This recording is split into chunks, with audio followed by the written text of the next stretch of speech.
Hi there, and hey, happy holidays because they're coming up. And that's why I wanted to make this recipe for you today. It's green bean casserole. And although we usually have green bean casserole at the holidays, if you've been watching my Facebook, you know that I'm trying to live more healthy, eat healthier food. So that meant revamping the original green bean casserole recipe. And so I have one for you today. The first thing I'm going to do is spray the pan that's going to go in. And then I'm going to set that aside because I won't need that for a little while.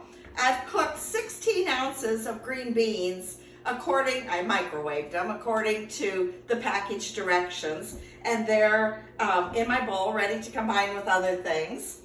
And I have also cooked some mushrooms, 2 cups of mushrooms, a 1/4 cup of onions, and a clove of garlic. And I've let those cool down too. And I'm going to scrape those in with the green beans because all this is going to get mixed together before it goes in the oven. Put that aside and give it a little bit of a mix. I hope I picked a big enough bowl here.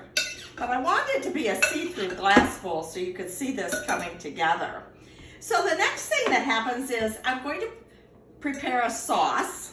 And the sauce is going to be a little bit different than that usual can of mushroom soup, but I think it sounds really good. It starts with 3/4 cup of non-fat plain Greek yogurt. So that's the first part of the sauce. And I measured this out because I know this is Facebook or YouTube and people aren't going to watch forever while I measure things. And I have 1/4 cup of low-fat sour cream that I'm going to mix together with that. And then we have to give it a little bit of flavor. So it has a 1/2 teaspoon of salt and a 1/2 teaspoon of pepper. And then it also has a teaspoon of cornstarch to thicken it up. Just has some regular old store brand cornstarch here. That's going to go in there too. And then I'm going to mix this all up. And now that it's mixed, I'm going to add one more yummy ingredient, and that is a 1/2 cup of cheddar cheese, grated cheddar cheese. And as you know, cheese makes everything better. So that's all mixed up, and that's going to go on into the green beans now.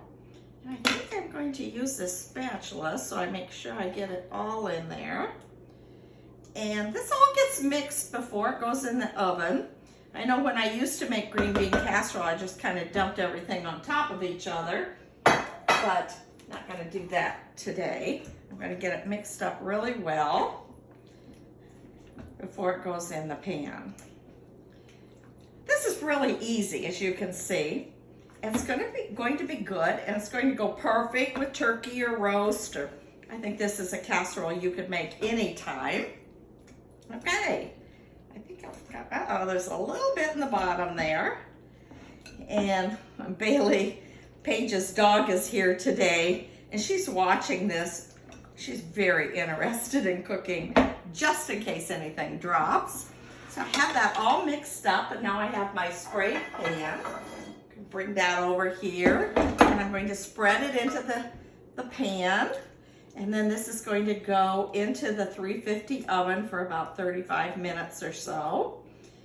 If you're interested in this recipe, I posted it on November 7th.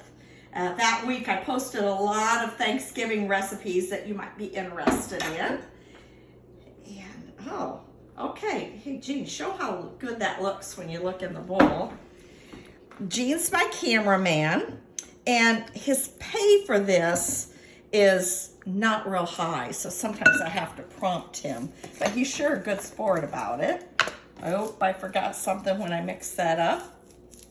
So it also had a 1/2 of a package of stevia, which is what Sweet and Low is. So I'm going to sprinkle that on there. And I know that's gonna make a lot of difference. It doesn't look like much, so I'm gonna just have to mix that in. Yeah, that happens sometimes when you cook, that you have to figure things out if you don't do it perfect the first time. All right, looks good. And then the last thing that happens is some Parmesan cheese. I'm going to sprinkle, instead of those fattening onion things I used to put on top, I'm going to sprinkle 2 tablespoons of Parmesan cheese on top, put that in the oven, and that'll crisp up and give me a little brown topping for this delicious casserole. So there you go, all finished. It's going in the oven at 350 for about 35 minutes.